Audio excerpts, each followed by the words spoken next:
Доброе утро, Стоп Гейм! В эфире Инфакт.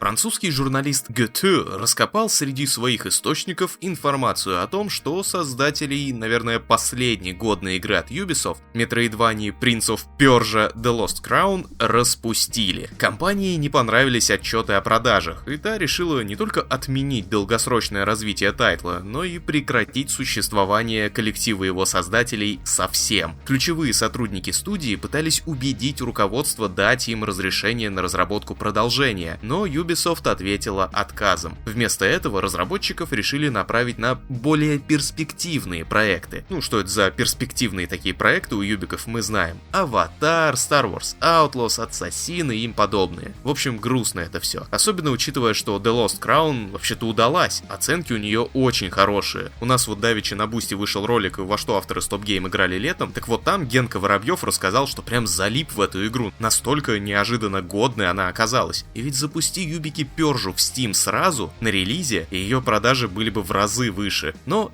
нет. Вот и пожинают плоды. Кажется, что окончательный крах Ubisoft — это только вопрос времени. Ведь и со следующим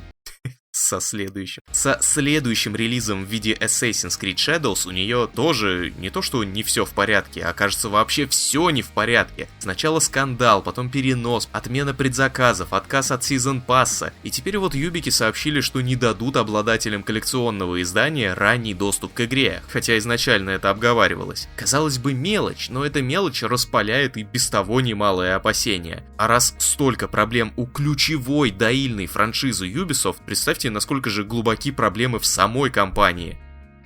Летом прошлого года коллектив Airship Syndicate выкатил в ранний доступ условно-бесплатную ММО-ролевку Wayfinder. Запуск этот оказался катастрофой, но совсем забрасывать проект разработчики не решились, подумав, а что если нам перезапустить тайтл? Так вот, теперь Wayfinder больше не бесплатно и больше не ММО. Причина разгромных отзывов заключалась в том, что весь контент необходимо было открывать через донаты. С таким подходом неудивительно, что игру встретили именно так. Теперь все открывается по мере прохождения. Отныне Wayfinder — это Action RPG. Покупаешь и играешь, больше никаких микротранзакций. Неужели каждой студии нужно обжечься с этими донатами, чтобы понять, что это никому не нравится? Перерожденная Wayfinder имеет средний рейтинг в 88% недавних положительных отзывов. Общему рейтингу в 52% не удивляйтесь, он учитывает и темное донатное прошлое. Игра доступна на ПК и PS5, а чуть позже подъедет и на Xbox Series.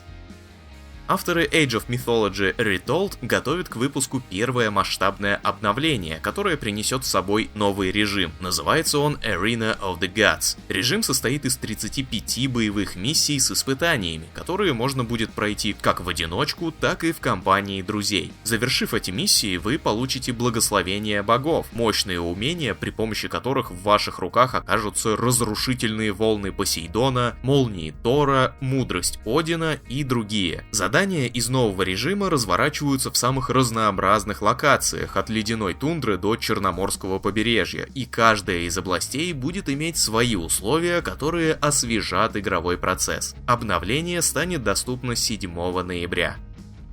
Череда переносов ролевой тактики Metal Slug Tactics в кои-то веки прекратилась. Разработчики объявили, что проект стартует 5 ноября на ПК, PlayStation, Xbox и Nintendo Switch. Единственный минус — это отсутствие перевода на русский язык.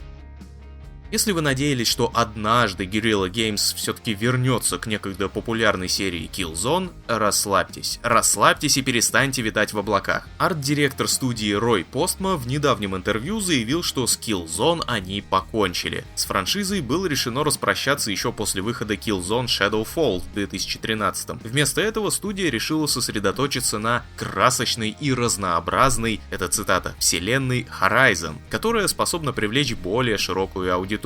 Остается еще вариант, что Sony поручит разработку новых киллзонов какой-нибудь другой студии. Права-то все у нее, но пока что на горизонте никаких сдвигов не наблюдается. Embark Studios, подарившая нам отличный сетевой шутер The Finals, объявила, что с 24 по 27 октября в Steam пройдет тестирование кооперативного боевика Ark Riders, нового проекта студии. Чтобы поучаствовать, достаточно только попросить доступ, и если запрос одобрят, с собой можно будет взять пару товарищей и погонять с ними 4 раунда. Но раскрывать подробности геймплея запрещается. Тест проводится с целью проверить, способна ли игра выдержать большое количество пользователей. Полноценный релиз Ark Riders запланирован на 2025. Платформы ПК, PlayStation 5 и Xbox Series. Другой бета-тест собирается подрубить команда Team Jade для своего фри-то-плейного тактического шутера Delta Force. Тестирование намечено на 5 декабря. Одновременно с этим стартует первый сезон под названием Genesis. Разработка, по словам авторов, идет достаточно бодро. Последние сборки игрокам понравились, поэтому и решено было запустить бету, которая станет этаким ранним доступом. Для шутера готовят полноценные апдейты, а наигранный прогресс откатывать больше не будут. Обещают, что платные батл-пассы появятся, но при этом никакого pay-to-win. В бете будет больше карт, режимов, оперативников, транспорта и оружия. Также разработчики подкрутили игровой процесс, улучшили производительность и усилили анти-чит. Контроллеры пока не поддерживаются, но это скоро изменится. Delta Force уже доступна в Steam и EGS. Версии же для PlayStation, Xbox и мобилок появятся в первом квартале 2025. А пока с новостями все. Желаете больше?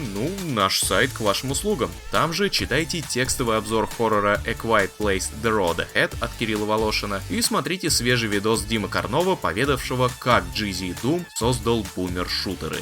Хорошего дня!